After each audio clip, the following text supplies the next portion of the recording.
President Cyril Ramaphosa expected to announce his new cabinet under 2 hours' time.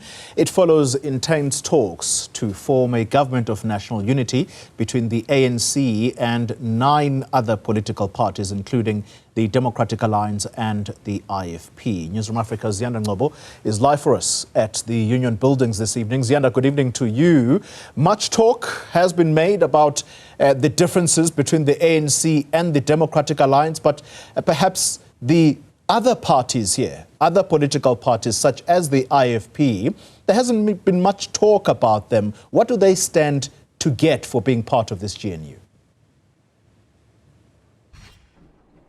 Well, clearly, the IFP having a briefing earlier this week talking about how they believe that the ANC and DA need to settle their differences in order to get the country going, to get the governance issues going. And so during that briefing, IFP President Nkosi are quite clear about the fact that they won't be talking about positions because that is the prerogative of the president. But clearly, we do need to talk about what's likely to come up in the president's speech today. We know that speculation is rife that the DA will get at least 6 cabinet posts and another 7 in deputy minister positions. We're hearing that the Department of Public Enterprises will be dissolved and all the various entities such as SAA will go back to transport. We're also hearing that the president is likely to also announce the separation of the Minerals and Energy Department, where minerals stands alone and energy and electricity become one portfolio. Let me bring in Professor Dirk Kotze to talk about this because, this is not the first time the country, it's the first time we find ourselves with announcing a coalition government. The 30th of June will be etched in our country's history. But when we look at certain positions like home affairs, public works, tourism, we've seen that in the government of national unity in 1994, that these are some of the positions that the ANC almost offered to the IFP and the FF Plus respectively. Talk to us about the kinds of thinking the president would have had to have taken into consideration, especially when we saw the haggling over the Department of Trade and Industry, for an example. Yes, I think the ANC and its allies, the COSATU and the Communist Party, were very outspoken about especially the portfolios on the economic side. That means DTI, it means the small business development, it also refers to finance, obviously, and trade and industry is also a very important one. So many of them were saying that should still be part of the core of the ANC's portfolios. And then others and we saw some leaks already with respect to the DA about, for example, agriculture, about, as you mentioned now, energy and electricity. Tourism was supposed to be going to the DA, but now this was one of the last points.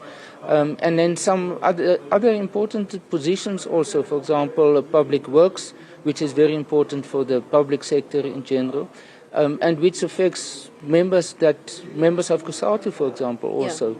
So it's going to be exceptionally interesting to see how President Ramaphosa are going to allocate that. Also for the IFP, because they can expect maybe 2 or 3 ministers, yes, plus then the deputy ministers. And then the real question, or one of the questions, will be about whether the small parties won't receive something. Think about, for example, Patricia de Lille, who has been a minister until now, yes, and then someone like Bantolo Misa, who is such a senior politician that is very unlikely that he will not receive a prominent position. And the Patriotic Alliance, which has been quite clear that if they don't get a ministerial position, that they'd probably leave the government of national unity. I want to talk about the speculation being rife that the DA is also likely to get the Deputy Minister of Finance, which is quite critical. It might signal that to the markets at least that this government of national unity is legit, it's genuine, and it's extending a hand. Questions around the management of the PIC. We know that the minister doesn't necessarily have to allocate it to this particular deputy minister at Kokodu Small Business Development or even DTICC. How significant is this? It's very significant, for example, especially for the DA, because that will demonstrate that they are really part of the core of the government in general. The finance and the treasury are exceptionally important for government in general. I think it will send a message also out to the broader communities, international community, of saying that the ANC is indeed willing to share power with these different parties, and specifically then the DA in this respect. And that when it comes to, well, the minister, and who will possibly retain his position as minister, Enoch Godongwana, is a person who is widely respected amongst the different political parties, yes, and internationally also. So that will create a very strong combination, which I think will be good for the government in general. We're also hearing that, agriculture and rural development will drop the land reform aspect. Now, we know there's issues such as the Ngonyama Trust, which was actually quite contentious in the run-up to the May 29th polls. What does it mean to actually drop the land reform aspect? Well, we will have to see if it's going to be combined with the other ministry or whether it will disappear in general. When it comes to agriculture, over the years there were many different combinations. And I think they haven't really found a position which is the ideal combination between them, because it's actually a huge ministry. And it include more than one department. Although it is under one minister, it's two and sometimes even more departments, and it becomes very difficult to manage. That is why in the past there were actually two deputy ministers for this position. Or for this ministry. So we will have to see how President Ramaphosa is going to maybe move around, or maybe add it to, for example, a deputy ministry. That's also a possibility that can happen. That happened in the past. So that is part of the real new design, I expect, that he is going to announced tonight. So it's not only about the positions, but also restructuring to some extent of the different ministries. And in that redesign, we're clearly dashing the hopes of actually cutting down on the size of cabinets, surely. Yes, no, that is not expected. I think when it comes to that point, there's two components. One is cutting on the cabinet, but more importantly is cutting on the departments. And that is a huge, huge issue, because it involves restructuring, it involves redeployment, it involves HR matters, negotiations with trade unions. So it's not something which can happen just with an announcement like tonight's one. Let's talk about the process that got us here, because I think the last couple of weeks have seen a lot of anxiety. It's the first time that we've actually had to go through this endeavor with so many parties and having an electoral outcome such as the one that we've had. This is why it's such an historic moment. Do you think that the political parties would have learned the lessons on how to deal with these matters now that we are fully in a coalition future, in terms of political maturity, the way in which we approach negotiations, taking into consideration timeframes, and possibly even electoral reform on the cards, Prof? Yes, I think in terms of the negotiations, it was a steep learning curve for many parties. Most of these parties actually were already involved in metro negotiations, metro coalition negotiations, the ANC, the DA, the IFP, all of them, EFF also, not MK. So one should have thought that they have learned already some lessons in that process, but they made the same mistakes again now. So in that sense, I think this is now at a higher level, obviously, and the provincial elections, the one very successful negotiations from an ANC point of view, and there is obviously KwaZulu-Natal, yes, where they concluded it quickly, but there was so much pressure on them to do it before the MKA, EFF, NFP coalition can be formed, that they had to move very quickly. But in respect to now Gauteng, which is still dependent on what we are going to hear tonight, it has taken quite a long time. But I think what we are seeing is that these negotiations, very similar to 1994 actually, went through different stages. And I think the public didn't understand that. And some in the media even didn't understand that, and that one has to give some time for these things to develop, and then to reach the point which is basically the brinkmanship, the final stage, where parties pushed so hard just for the last sort of final decision making. And this is what we saw this last week.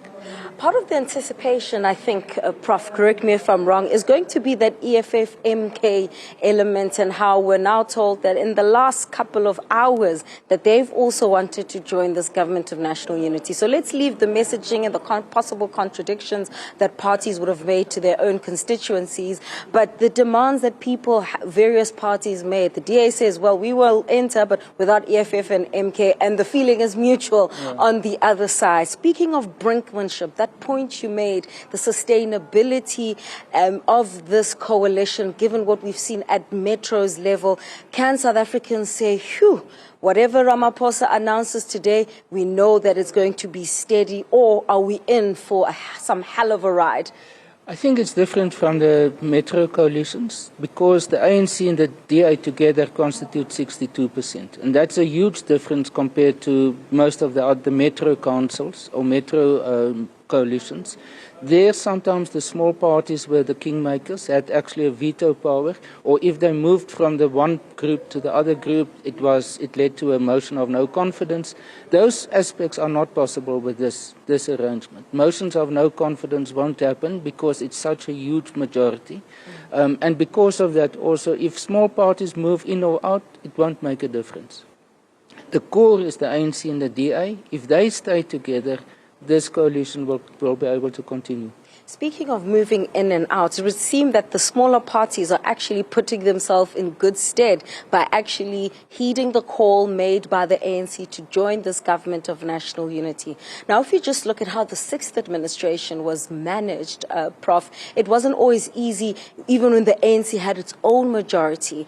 Do you foresee any problems from, a managerial perspective that the president will have in terms of people coming, wanting to implement their own political party perspectives, given how at this stage still we don't know what the agenda of this GNU actually is for the next 5 years?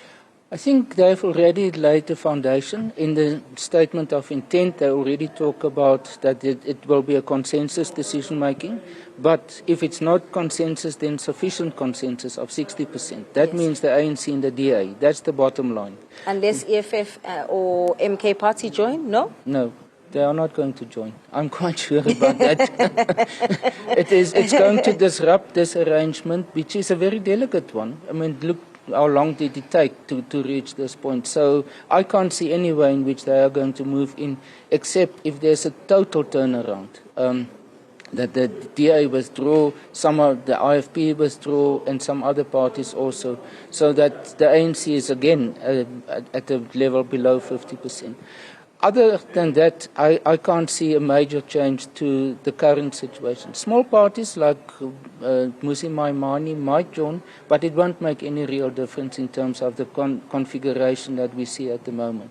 But bigger parties like MK, it's going to completely change the dynamics and the composition of this. So I can't see any possibility that they will be able to join the core of the government of national unity. I think the talks with them are more about how, for President Ramaphosa to reach out to some extent to them, but as opposition parties. Because we must not forget that there is still going to be an opposition, and there's going to be situations where there's, for example, a debate where the opposition, the leader of the opposition is taking the main lead. So I would say in that respect it is something which must be taken into account as a possibility in terms of what is going to happen in this relationship. But it's not about being part of the government. All right, Prof. Dirk Kotze there, a political analyst, joining us this evening, Oli, to talk about what the president has had to take into consideration to make his decision.